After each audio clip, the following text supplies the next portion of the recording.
Hello everyone, আসসালামু আলাইকুম। আপনারা সবাই কেমন আছেন? আল্লাহর রহমতে ভালো আছেন। আমিও আপনাদের দোয়ায় ভালো আছি। আজকে দুপুর থেকেই শুরু করলাম। সকালে খিচুড়ি রান্না করেছিলাম, দেখাতে পারিনি। মুরগির মাংস ভিজাছিলাম, তখনই আম্মা ফোন দিল যে আমাদের বাসায় আসতেছে। তাই মুরগির মাংসটা উঠায়ে গরুর মাংসটা ভিজিয়ে রাখলাম। আমার মা মুরগির মাংস খায় না, এই জন্য একটু গরুর মাংস ছিল তাই ভিজিয়ে রেখেছিলাম। মাংসের জন্য আলু কেটে নিলাম, কিছু কাঁঠালের বিচি দিব। মা কাঁঠালের বিচি পছন্দ করে, এই জন্য কিছু কাঁঠালের বিচি দিয়ে রান্না করব। আমার মা আমাদের বাসায় অনেক দিন পরে আসতেছে। যেহেতু আমার মা ঢাকায় থাকে ছোট বোনের বাসায়, যেহেতু কুরবানির ঈদ চলে আসছে সেই জন্য বাড়ি চলে আসছে। মা আমার বাসায় আসছে, মার দুটা মেক্সির পিস কিনবে, ভাবির জন্য কিছু জামা কাপড়ের পিস নিল। মাংসের পাশাপাশি একটু ঢেঁড়স ভাজিও করব, তাই ঢেঁড়সটা কেটে নিচ্ছি। এমন কিছু দিন থাকে ভালোই লাগে না রান্না করতে। আজকেও ভাবছিলাম রান্না করব না, যখন শুনি মা আসবে তাই রান্না করতে চলে আসলাম।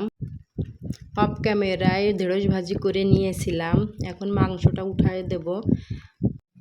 মেয়ের প্রাইভেটে পরীক্ষা ছিল, অঙ্ক পরীক্ষা। পরীক্ষাটা অনেক খারাপ হয়ে গিয়েছে, তাই মেয়ের মন খারাপ ছিল। অন্যদিন রাগারাগি করি, আজকে আর রাগারাগি করিনি, যেহেতু তার নিজেরই মন খারাপ। তা আমি আর কি বলবো বলেন, তার মনের উপর প্রেশার পড়বে। রান্নার যখন বেশি চাপ থাকে একটা চুলায় হয় না। আমার দুইটা চুলা ছিল আগে, সেটা রয়ে গেছে, কিন্তু আমার বোন এইটা আমাকে গিফট করেছে, এই জন্য একটা চুলা ব্যবহার করেছি। ইনশাল্লাহ কিছুদিনের ভিতরে দুইটা গ্যাসের চুলা নিব। রান্নার মাঝখানেই মা চলে আসলো, ভাইয়ের মেয়েও আসছে সঙ্গে। আমার মেয়ের সঙ্গে একসঙ্গে পড়ালেখা করে।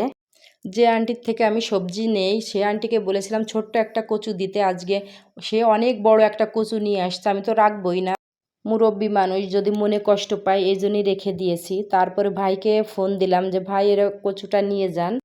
মা আসার কিছুক্ষণ পরেই ভাইয়া আসলো, ভাইয়াকে কচুটা কেটে দিয়ে বললাম বসেন, সে বসলো না।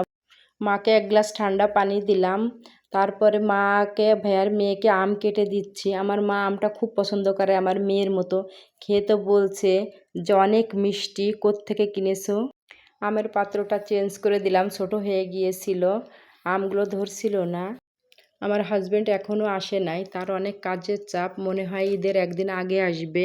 এই যে আমার ভাইয়ের মেয়ে আমার মায়ের সঙ্গে দুষ্টামি করছে, দাদু আমাকে এটা কিনে দাও, দাদু ওটা আমাকে কিনে দাও। মা তো চিল্লাচ্ছে যে আর কিছুই দিব না। মেয়ে প্রাইভেট থেকে এসেও আমার মাকে দেখে, আমার ভাইয়ের মেয়েকে দেখে অনেক খুশি হয়েছে, যেহেতু ও একা থাকে, কোনো সঙ্গী নেই, সেজন্য। এর মাঝে ওদের খেতে দিয়ে দিলাম। এই যে সর্বপ্রথম মেয়ে হাত দিয়ে ভাত খাচ্ছে, দেখেন। আমার ভাইয়ের মেয়েও খাচ্ছে, বলছে সেজো আমাকে দেখায়েন না।